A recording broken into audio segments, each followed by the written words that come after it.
दिख रहा नहीं है।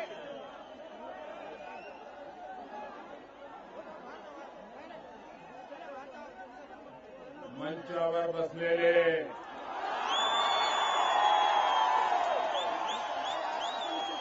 भाजपाचे वरिष्ठ नेतेगण,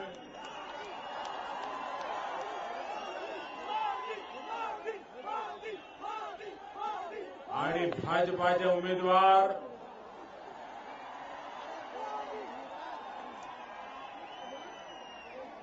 श्री अतुल सावे जी,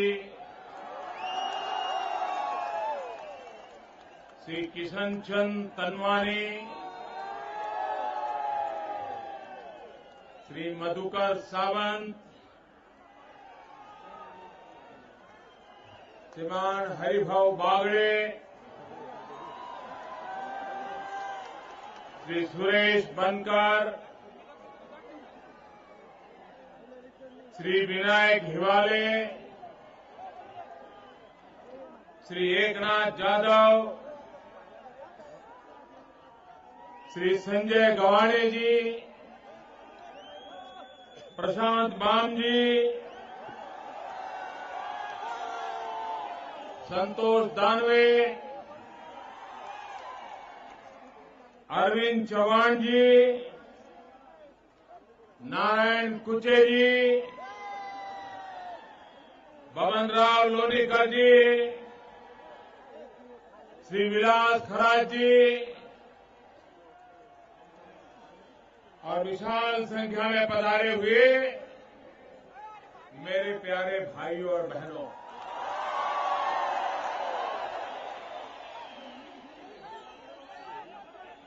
मराठवाड्याच्या पुण्यभूमीला मी वंदन करतो. संत एकनाथ, संत ज्ञानेश्वर, संत नामदेवासांची कर्मभूमीला मी नमन करतो.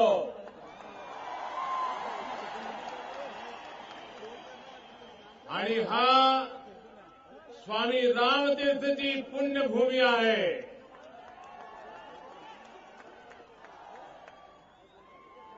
मराठवाडचे भूमिपुत्र स्वर्गस्थ प्रमोद महाजन, स्वर्गस्थ गोपीनाथ मुंडे यांना मी आदरांजली अर्पण करतो.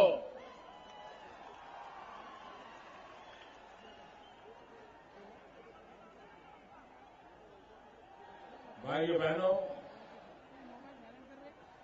कल विजयादशमी का पर्व था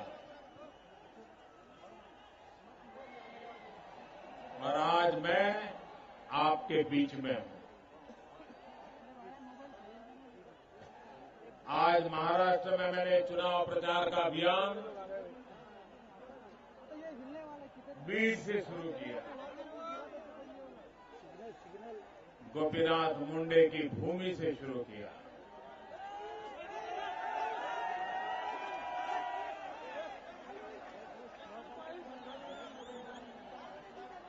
उन्हें श्रद्धांजलि देकर के मैं अभी आपके पास पहुंचा हूं.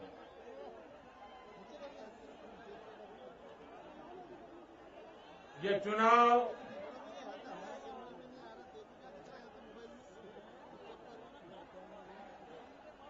महाराष्ट्र का भविष्य तय करने के लिए है. आपको कौन विधायक बने, कौन न बने,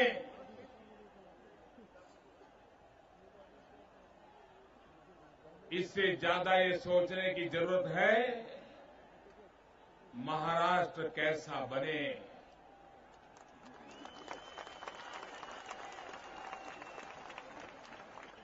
आपको सोचना है महाराष्ट्र के भाग्य को कौन बदलेगा.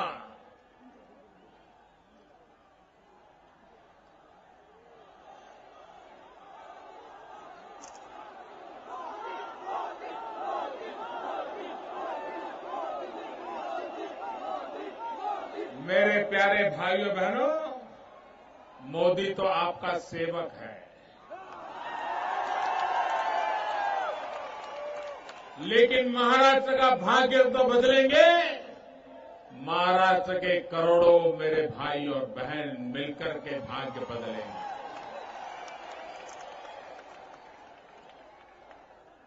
मैं तो एक सेवक हूं, आपसे परिचित हूं, और मैं आज औरंगाबाद पहली बार नहीं आया हूं, पहले भी कई बार आया हूं। कभी संगठन का काम करने के लिए भी आता था, कभी चुनाव अभियान के लिए भी आया हूं, लेकिन ऐसा नजारा पहले कभी नहीं देखा।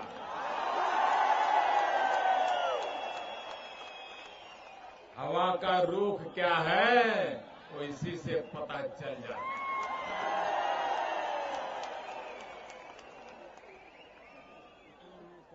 महाराष्ट्र ने फैसला कर लिया है, ये मैं देख रहा हूं।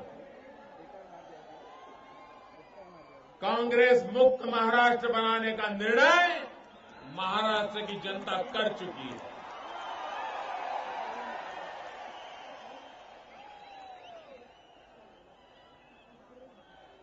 महाराष्ट्र के मेरे भाइयों बहनों, आपको अंदाज नहीं है, आपने विकास की दृष्टि से महत्वपूर्ण कालखंड के 15 वर्ष बर्बाद हो चुके हैं। महाराष्ट्र के 15 वर्ष बर्बाद हो चुके हैं। ये 15 साल का घाटा महाराष्ट्र के लिए एक बहुत बड़ा प्रश्न चिन्ह बना हुआ है। आप मुझे बताइए, आपको लगता है 15 साल में महाराष्ट्र बहुत पिछड़ गया है? मेरे कहने पर नहीं, जो सच है वो बोलना भाई। मैं सिर्फ आपसे पूछना चाहता हूं, क्या आप मानते हैं पिछले 15 साल में यहां की सरकारों ने महाराष्ट्र को तबाह कर दिया है? महाराष्ट्र हिंदुस्तान में नंबर 1 हुआ करता था, आज कहीं नजर नहीं आता है। कौन जिम्मेवार है? कौन जिम्मेवार है? कौन जिम्मेवार है? क्या फिर से आप महाराष्ट्र उन्हीं को देंगे क्या? मैं नौजवानों को पूछना चाहता हूं, अगर ये 15 साल विकास के रहे होते, प्रगति के रहे होते, तो आज महाराष्ट्र के नौजवान को रोजगार के लिए भटकने की जरूरत पड़ती क्या? वो रोजी रोटी के लिए तड़पता क्या? किसान को आत्महत्या करनी पड़ती क्या? मां बहनों पर बलात्कार होते क्या? आए दिन कौमी दंगे होते क्या? यहां का भाग्य बदलता कि नहीं बदलता? लेकिन भाइयों बहनों, अब तो हमें समझना पड़ेगा, अब तो हमें सीखना पड़ेगा। 15 साल हमारे बिगड़ चुके हैं, अब हम एक दिन भी बिगड़ने नहीं देंगे। इसका फैसला 15 तारीख को आपको करना है।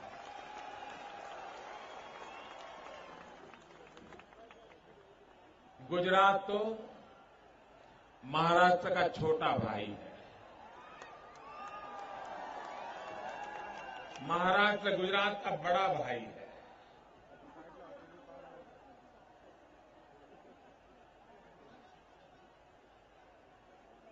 क्या कारण है कि महाराष्ट्र पीछे रह गया?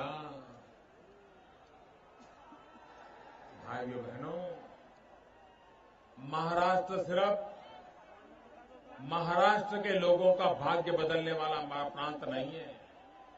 ये ऐसा प्रदेश है जिसने पूरे हिंदुस्तान को रोजी रोटी देने का काम किया है। ये ऐसा प्रदेश है जिस प्रदेश ने हिंदुस्तान की पूरी आर्थिक ताकत को आगे बढ़ाने में सबसे पहले खड़े रह करके काम किया है। लेकिन वही महाराष्ट्र आज बेचारा परेशान हो गया है। किसके कारण? ये छत्रपति शिवाजी महाराज की भूमि है। यहां का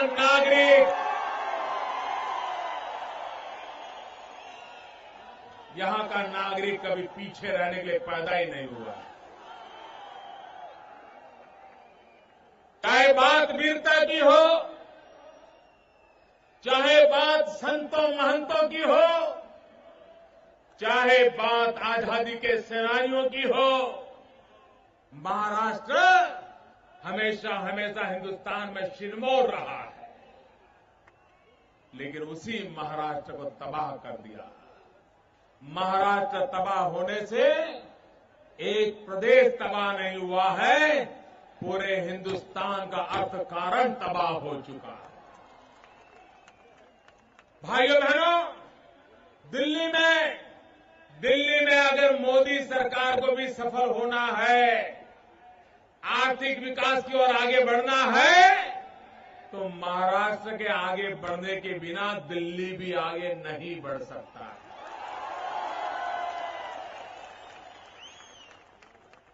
और इसलिए ये मेरी प्रमुख जिम्मेवारी बनती है कि मैं पूरी ताकत लगा करके महाराष्ट्र को और आगे ले जाऊं, ताकि पूरा हिंदुस्तान आगे चल पड़े। लेकिन आप मुझे बताइए,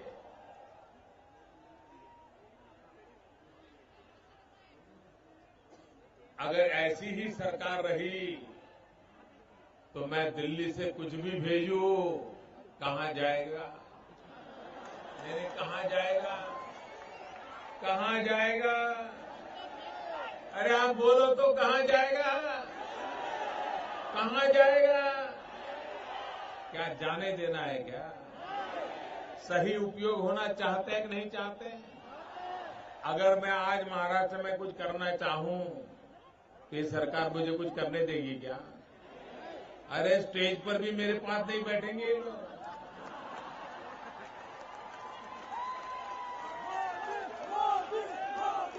क्या दिल्ली में सरकार हो और यहां की सरकार छुआछूत में विश्वास करती हो, राजनीतिक छुआछूत करती हो, तो महाराष्ट्र का भला करने के लिए अच्छा होगा क्या?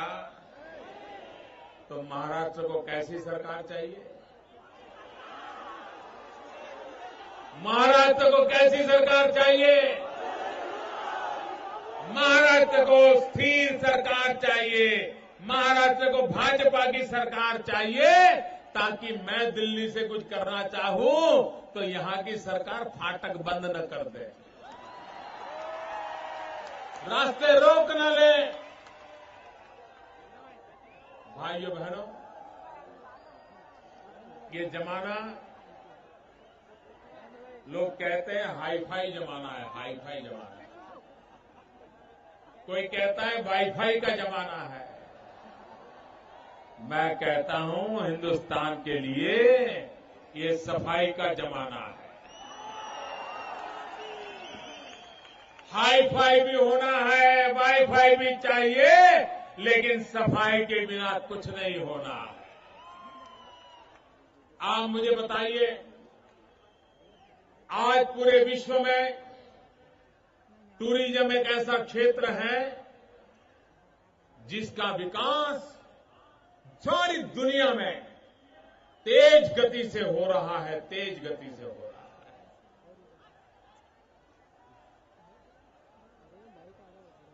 है। और जब टूरिज्म बढ़ता है ना, तो गरीब से गरीब को भी रोजी रोटी मिलती है।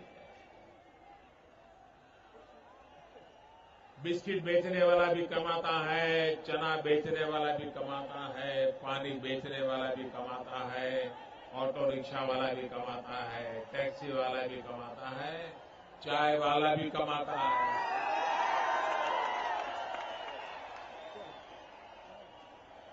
आप मुझे बताइए, आज हिंदुस्तान में ताजमहल के बाद सबसे ज्यादा टूरिस्टों को आकर्षित करने की ताकत औरंगाबाद की धरती में है कि नहीं है? हमारे पूर्वजों ने हमें ऐसी विरासत दी है कि आने वाले सैकड़ों साल तक उसी की बदौलत हमारे नौजवान रोजी रोटी कमा सकते हैं। ऐसा एजेंडा इल्होरा का दुनिया ने हमारे पास दिया हुआ है जी। आप मुझे बताइए, क्या विश्व को आकर्षित करना चाहिए कि नहीं करना चाहिए? दुनिया का कोई भी व्यक्ति है, उसको अगर देखने के लिए जाना है तो औरंगाबाद आना पड़ेगा कि नहीं आना पड़ेगा? और अगर औरंगाबाद गंदा होगा तो क्या कहेगा? शर्माओ मत, अब शर्म छोड़ दो। अब ये गंदगी से लड़ना है हमें, राजनीतिक गंदगी से भी लड़ना है और औरंगाबाद में टूरिस्टों को लाने के लिए औरंगाबाद की गंदगी से भी लड़ना है।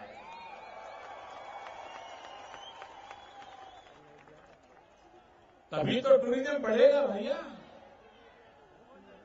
महाराष्ट्र की भूमि ऐसी है कि जहां पर हम विश्व के टूरिस्टों को आकर्षित कर सकते हैं।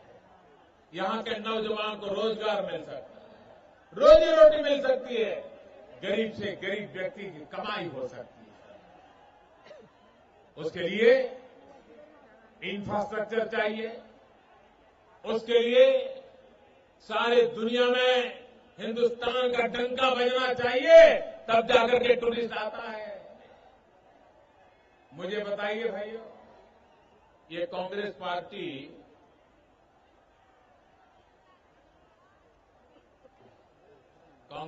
ने 60 साल देश चलाया कि नहीं चलाया? चलाया कि नहीं चलाया? 60 साल राज किया कि नहीं राज किया? राज्यों में किया, केंद्र में किया कि नहीं किया? 60 साल का तो हिसाब नहीं दे रहे हैं और मोदी से 60 दिन का हिसाब मांग रहे हैं।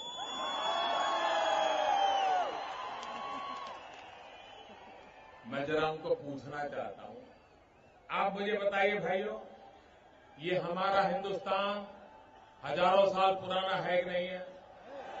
हजारों साल पुराना है कि नहीं है? वो ऊपर जो बैठे हैं ना बालकनी में, वो भी बोले जरा। हाँ, अब जान आ गई उनमें भी। हजारों साल पुराना है कि नहीं है? देश आजाद हुआ तब भी हिंदुस्तान था कि नहीं था? कांग्रेस की सरकारें चलती थी तब भी हिंदुस्तान था कि नहीं था? इस देश के नागरिक थे कि नहीं थे? लेकिन अमेरिका में कभी डंका बजता था क्या? बजता था क्या? अब बजने लगा क्या? बजने लगा कि नहीं लगा? ये क्यों लगा? ये अमेरिका में हिंदुस्तान का डंका क्यों बजने लगा?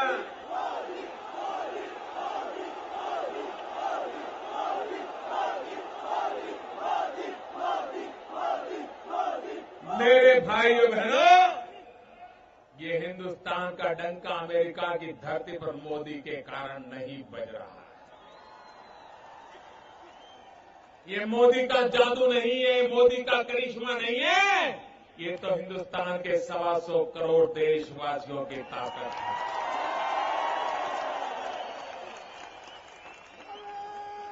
जब 125 करोड़ देशवासी इकट्ठे होकर के पूर्ण बहुमत के साथ दिल्ली में सरकार बनाई, 30 साल के बाद पहली बार दिल्ली में पूर्ण बहुमत के साथ सरकार बनाई, इसके कारण दुनिया हिंदुस्तान का लोहा मानने लग गई। ये आपके निर्णय का परिणाम है। अगर दिल्ली में इस बार भी आधे अधूरे मन से हुआ होता कि इधर के कुछ उधर के हो जाता, तो दुनिया हिंदुस्तान को नहीं पूछता भाई। महाराष्ट्र का भी दुनिया में डंका बजना चाहिए कि नहीं बजना चाहिए? बजना चाहिए कि नहीं बजना चाहिए? एक पार्टी की, वो भी भारतीय जनता पार्टी की सरकार बनेगी, तभी महाराष्ट्र में दुनिया में जाकर डंका बजेगा। दुनिया में जाकर के डंका बजाना, ये महाराष्ट्र में दमखम है, लेकिन आवश्यकता है कि पूर्ण बहुमत के साथ सरकार बनाएंगे। अधूरा निर्णय मत कीजिए भाइयों। अगर आप हमें पूर्ण बहुमत देंगे तो 5 साल के बाद आप हमसे बराबर हिसाब में मांग पाएंगे। फिर हम ये बहानेबाजी नहीं कर सकते कि नहीं वो तो साथी ऐसे थे, फलाना ऐसा था, ढिंकना ऐसा था।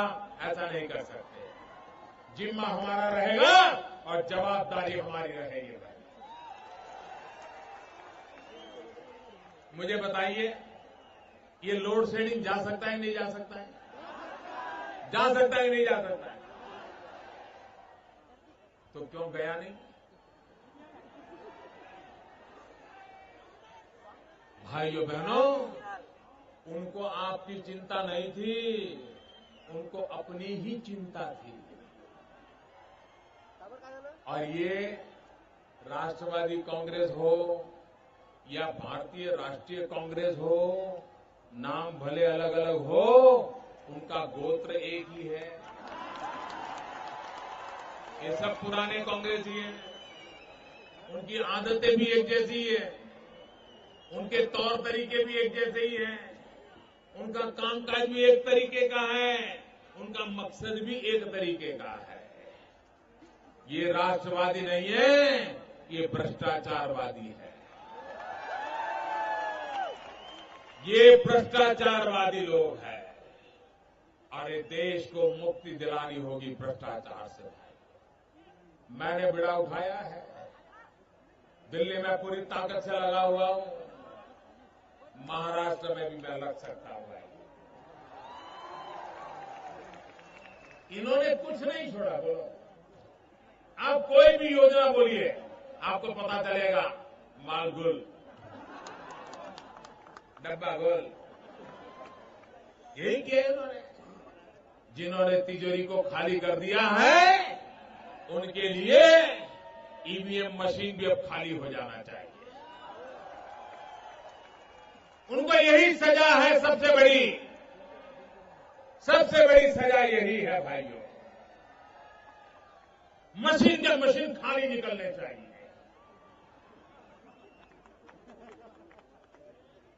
कितना लूटा है महाराष्ट्र में, कुछ किया नहीं। और हाल क्या रखा है, मैं अभी देख रहा था कि यहां के विकास की स्थिति का थोड़ा मैं अंदाज लगा रहा था। यहां के विकास के पैमाना क्या है? जो महाराष्ट्र किसी जमाने में नंबर 1 पर हुआ करता था, हम गुजरात के लोग महाराष्ट्र से हर दिन सीखते थे। हम चाहते थे कि हमें भी महाराष्ट्र से कुछ सीखने को मिल जाए। वो हमारे समय था। आज महाराष्ट्र का इन लोगों ने क्या हाल कर दिया? साक्षरता के विषय में हिंदुस्तान में आज महाराष्ट्र 12 नंबर पे खड़ा है। कौन जिम्मेवार इसके लिए? कौन जिम्मेवार?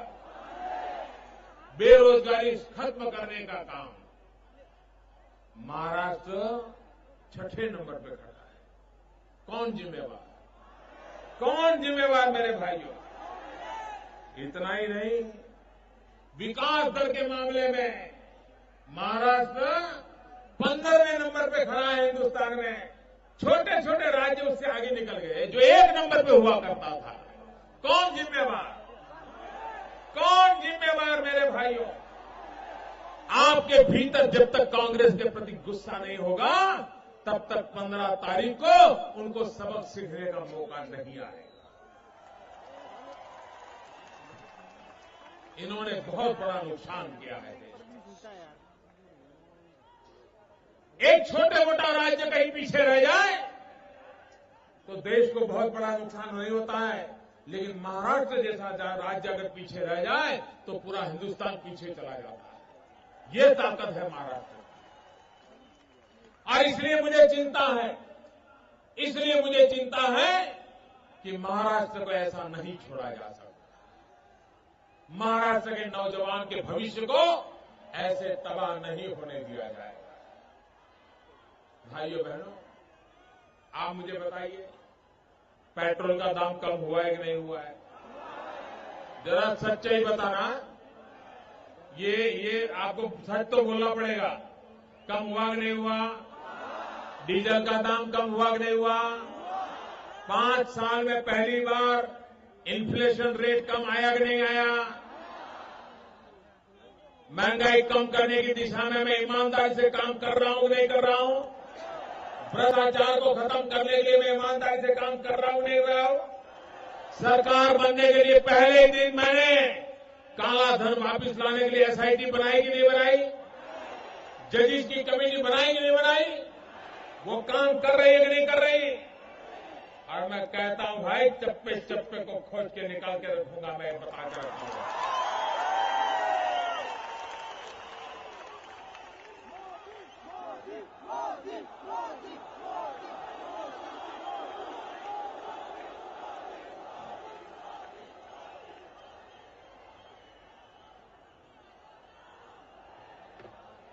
कांग्रेस पार्टी ने 1970-72 के समय में बैंकों का राष्ट्रीयकरण किया और ये कहा था कि बैंकों का राष्ट्रीयकरण इसलिए किया जाता है कि बैंक गरीबों के काम आनी चाहिए। कहा था नहीं कहा था? 40 साल पहले कहा था नहीं कहा था? क्या हमारी बैंकों में कभी आपने किसी गरीब को देखा है? कोई गरीब बेचारा बैंक के दरवाजे तक जाने की हिम्मत कर पाया है? इस देश के आधे से अधिक लोग बैंक में इनका खाता नहीं है। जरा कांग्रेस पार्टी जवाब दे, क्या ये बैंक अमीरों के लिए है क्या? क्या ये बैंक धन्ना सेठों के लिए है क्या? ये क्या बैंक मालेतीजार लोगों के लिए है क्या? भाइयों बहनों, ये बैंक गरीबों के लिए काम आएगी। ये बैंक के पैसे गरीबों की भलाई के लिए उपयोग में आएंगे। और इसलिए मैंने प्रधानमंत्री जनधन योजना प्रारंभ की है। गरीब से गरीब लोगों का बैंक का खाता खुलवा रहा हूं और 1 महीने के भीतर भीतर 5 करोड़ खाते खोल दिए। 5 करोड़। आज 26 जनवरी तक इस काम को पूरा करने का संकल्प लेके काम कर रहा हूं और गरीबों को मैंने कहा है, आपके पास 1 पैसा नहीं होगा तो भी आपका खाता खोला जाएगा। लेकिन गरीब मन का गरीब नहीं होता है, दिल का गरीब नहीं होता है। बेचारा हालत का शिकार हुआ करता है, वो दिल का कभी गरीब नहीं होता है। मैंने कहा था, 1 रुपया भी आप बैंक में नहीं रखोगे तो भी आपका खाता खुल जाएगा। लेकिन मेरे इन गरीब भाइयों ने पूरे हिंदुस्तान में खाते खुलवाए, बिना पैसे नहीं खुलवाए और करीब करीब 3000 करोड़ रुपया रकम मेरे गरीब भाइयों ने जमा करवाई। ये मेरे देश के गरीबों का, ये मेरे देश के गरीबों की ताकत देखिए, ये मेरे गरीबों का प्यार देखिए और उनकी प्रामाणिकता देखिए भाइयों। और हमने तय किया है, प्रधानमंत्री जनधन योजना के अंतर्गत जिन गरीबों के बैंक के खाते खुलेंगे उनको एक कार्ड मिलेगा। 1 लाख रुपए का अकस्मात का बीमा उसको दिया जाएगा। 1 लाख रुपए। क्या कभी किसी गरीब ने सोचा था कि उसके परिवार में कोई हादसा हो जाए तो सरकार उसके लिए 1 लाख रुपए का बीमा उतारे? ये काम हमने कर दिया है। इतना ही नहीं, अगर गरीब बीमार होता है तो गरीब अकेला एक व्यक्ति बीमार नहीं होता है, पूरा परिवार बीमार हो जाता है। रोजी रोटी बंद हो जाती है, काम करना बंद हो जाता है। दवाई कहां से लाए, बीमारी कैसे जाए, इसके लिए बेचारा तड़पता है। क्या मेरे गरीब भाइयों बहनों को ऐसे ही छोड़ दिया जाएगा क्या? क्या उनको मरने दिया जाएगा क्या? क्या बीमारी में तड़पते रहे वही चाहेंगे क्या? 60 साल बीत चुके भाइयों बहनों, वो बेचारा जिंदगी ऐसा गुजारता रहा है। हमने प्रधानमंत्री जनधन योजना के अंतर्गत जो खाता खोलेगा गरीब, उसको 1 लाख रुपए का अकस्मात बीमा तो मिलेगा ही मिलेगा, 30,000 रुपया उसके परिवार में कोई बीमार हो गया तो 30,000 रुपया बीमारी का खर्च दिया जाएगा। ये छोटी बातें नहीं है, लेकिन कांग्रेस वाले नहीं कर सकते। मुझे बताइए, एक कैलाश मानसरोवर हर हिंदुस्तान के लिए श्रद्धा का केंद्र है कि नहीं है? हजारों साल से है कि नहीं है?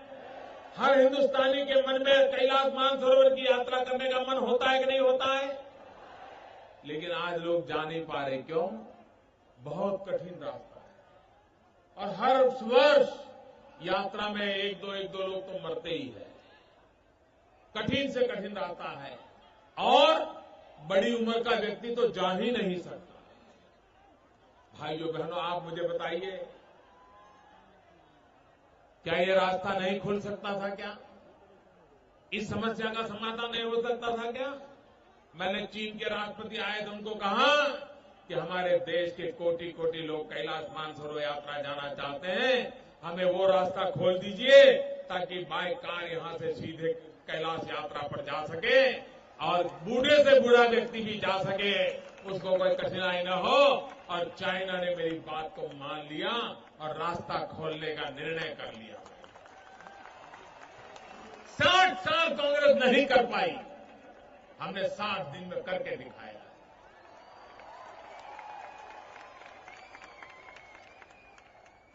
नौजवान को रोजगार मिले, हमने स्किल डेवलपमेंट का अलग मिनिस्ट्री बनाया और स्किल डेवलपमेंट का अलग मिनिस्ट्री बना करके नौजवानों को स्किल हुनर सिखाए, रोजगार पाने के लिए योग्य बनाए। हमने मेक इन इंडिया का मूवमेंट चलाया, दुनिया को कहा है आइए हिंदुस्तान में पूंजी लगाइए, कारखाने लगाइए, मेरे नौजवान को रोजगार दीजिए। और इस काम का परिणाम नजर आ रहा है भाइयों। चारों तरफ मैं देख रहा हूं, प्रगति के आसार नजर आ रहे हैं और हमने इसका फायदा उठाना है। अभी अभी मैं जापान गया था। जापान ने एक महत्वपूर्ण निर्णय किया है। भाइयों बहनों, मैं जापान में जाकर के फोटो निकलवा करके नहीं आया हूं। जापान ने औरंगाबाद के निकट शेंद्र बिल्किन इंडस्ट्रियल पार्क बनाने का फैसला किया है।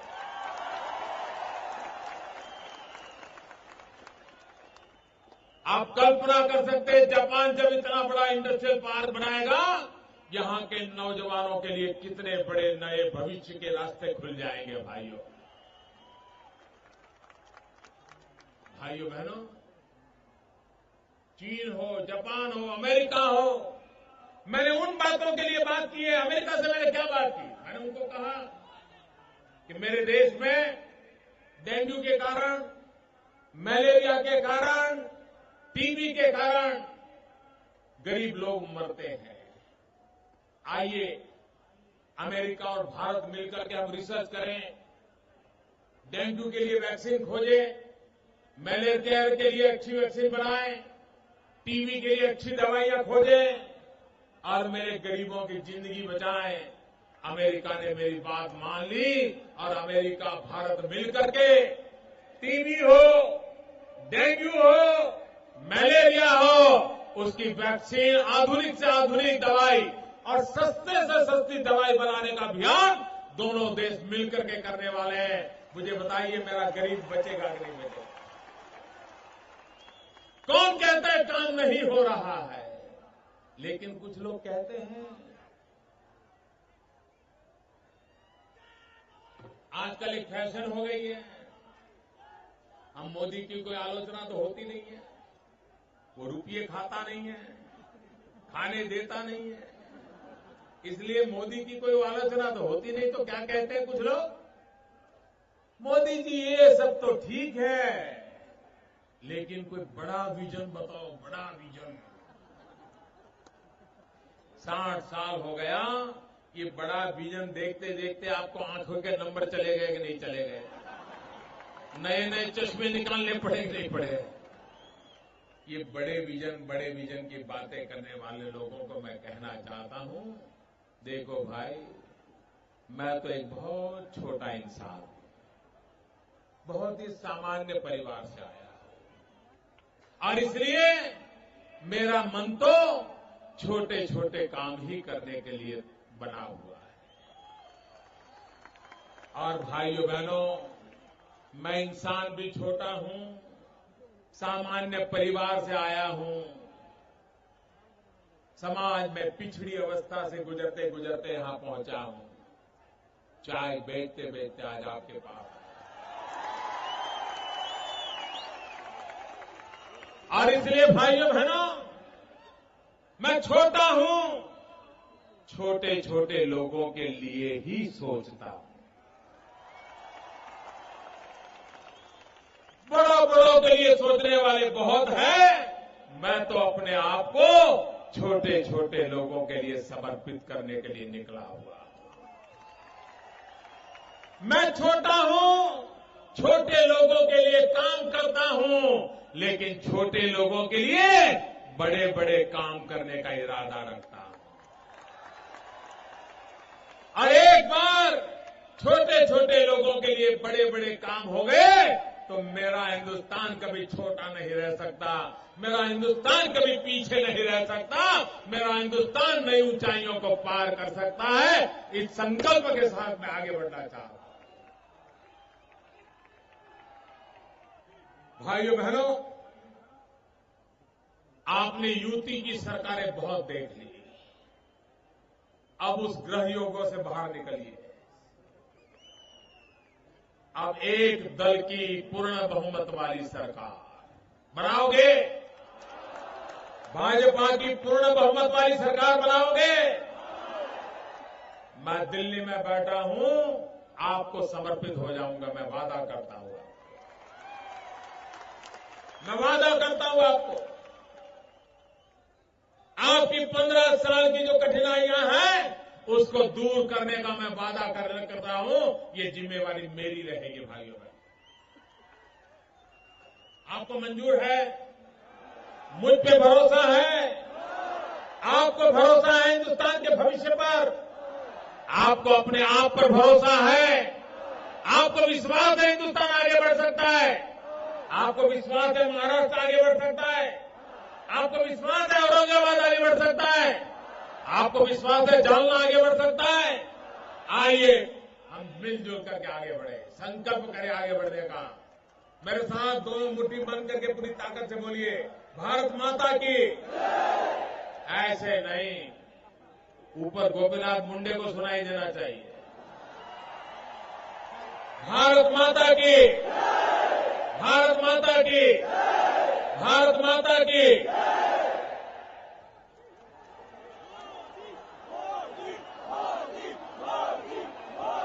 एक मेरी प्रार्थना, जो उम्मीदवार है वो सब यहां आ जाए, सारे उम्मीदवार मेरे पास आ जाए, सारे उम्मीदवार आगे आ जाए। उम्मीदवार, सिर्फ उम्मीदवार।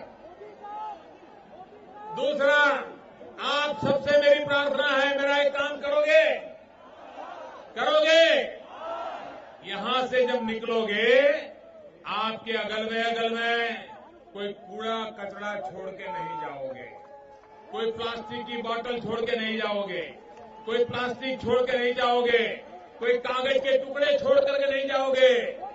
ये म्युनिसिपैलिटी के सफाई करने वालों का काम नहीं है, ये देश अपना है, भारत माता हमारी है, ये भारत मां के बेटे हम हैं, हम खुद करेंगे, करेंगे, पक्का करेंगे।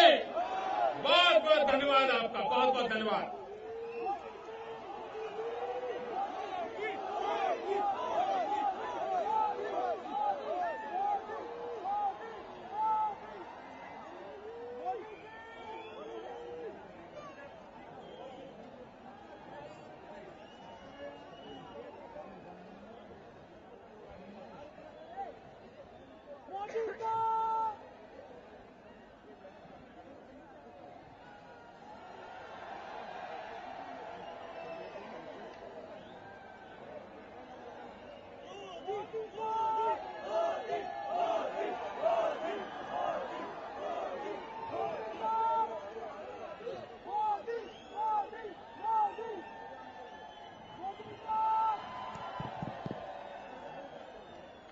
सर्व आभार प्रदर्शन डॉक्टर कराड साहेब करतील. आताच आपल्या भारताचे लाडके पंतप्रधान माननीय नरेंद्रजी मोदी यांनी आपल्याला सविस्तर मार्गदर्शन केलेलं आहे. मी भारतीय जनता पार्टीच्या वतीनं सर्वप्रथम आपल्या सर्वांचे मोठ्या संख्येने आपण इथं उपस्थित राहिलात म्हणून आभार मानतो.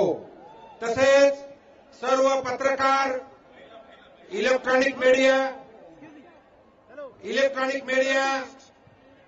महानगरपालिका, पोलीस दल, बीएनसी,